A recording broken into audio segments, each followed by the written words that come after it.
Pierwszy weekend kwietnia wita nas bardzo specyficzną pogodą, bo zimowo-wiosenną. Trochę śniegu, trochę słońca, a my jesteśmy w miejscu, które niezaprzeczalnie jest bardzo ważne dla wszystkich Ślązaków. Jesteśmy na Górnym Śląsku w Sankt Annaberg, czyli na Górze Świętej Anny. I moi drodzy, tutaj jest bardzo dużo do opowiadania i wiem, że ten filmik będzie zaledwie wycinkiem, także nie przedłużając, przechodzimy do konkretów. Co to za miejsce i dlaczego jest aż tak ważne? Annaberg, czyli po polsku Góra Świętej Anny, a po niemiecku Sankt Annaberg, to miejsce szczególne dla Ślązaków. Święta Anna Samotrzecia jest patronką klasztoru znajdującego się we wsi Góra Świętej Anny, do którego chętnie pielgrzymują liczni wierni. Podobno w okolicy miały miejsce tajemnicze widzenia świętej, od których wzgórze wzięło współczesną nazwę. W przeszłości było także nazywane Górą Chełmską i Górą Świętego Jerzego. Jednak oprócz mistycyzmu otaczającego ten piękny zakątek świata, jego bezdyskusyjnym walorem jest piękno otaczającej przyrody.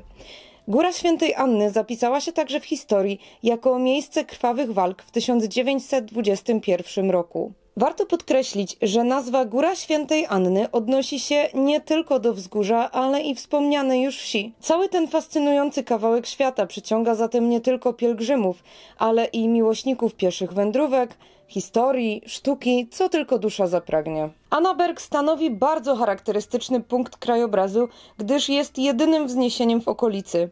Jej wysokość to 408 metrów nad poziomem morza.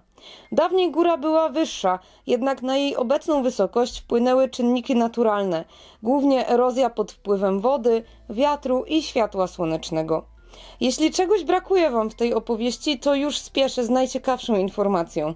Jak wiecie, na Śląsku mamy wszystko.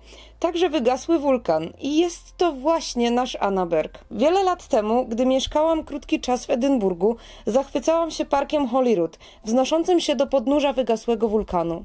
Wypatrując podobieństw pomiędzy Szkocją a Śląskiem, zdałam sobie sprawę, że przecież i w domu uświadczę podobnego zjawiska. Wiek majestatycznego, wygasłego wulkanu, który stał się naszym Annabergiem, szacuje się na 27 milionów lat.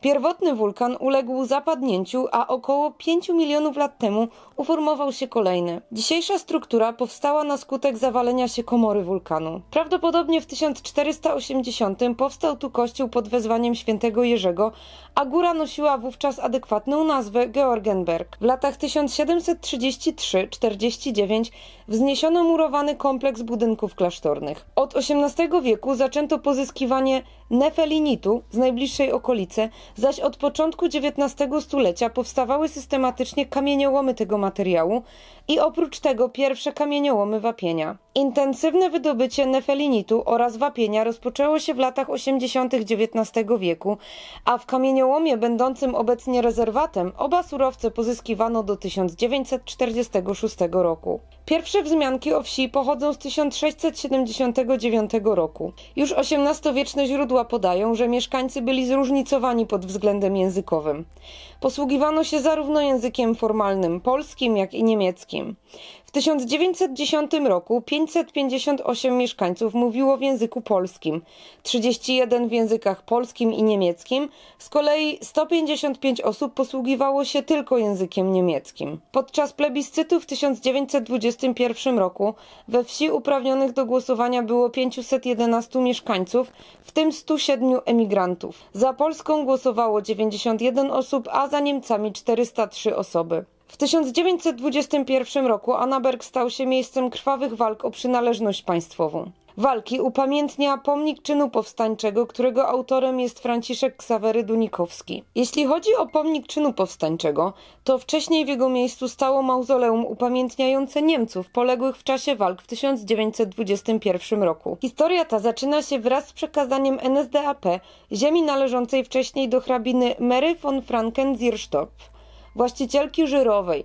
Nie wiadomo, czy hrabina oddała teren dobrowolnie, czy też została do tego zmuszona. To wtedy właśnie postanowiono wznieść mauzoleum, które jednocześnie byłoby swoistą przeciwwagą dla katolickiego kompleksu sakralnego. Za projekt odpowiedzialny był architekt Robert Tischler. Lokalizacja mauzoleum przy samej krawędzi urwiska powodowała liczne problemy techniczne i konieczność wdrażania kolejnych prac zabezpieczających. Budowla miała postać ceglastej rotundy z kopułą pokrytą mozaiką. Na jej szczycie mieścił się niemiecki orzeł z nazistowską swastyką.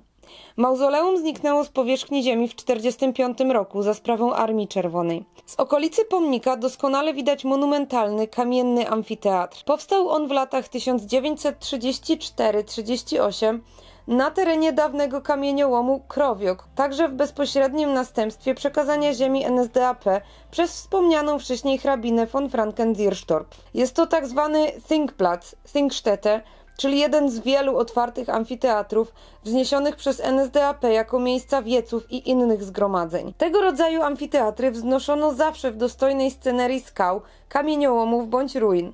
Planowano konstrukcję aż 1200 takich obiektów, jednak do końca II wojny światowej powstało ich około 40.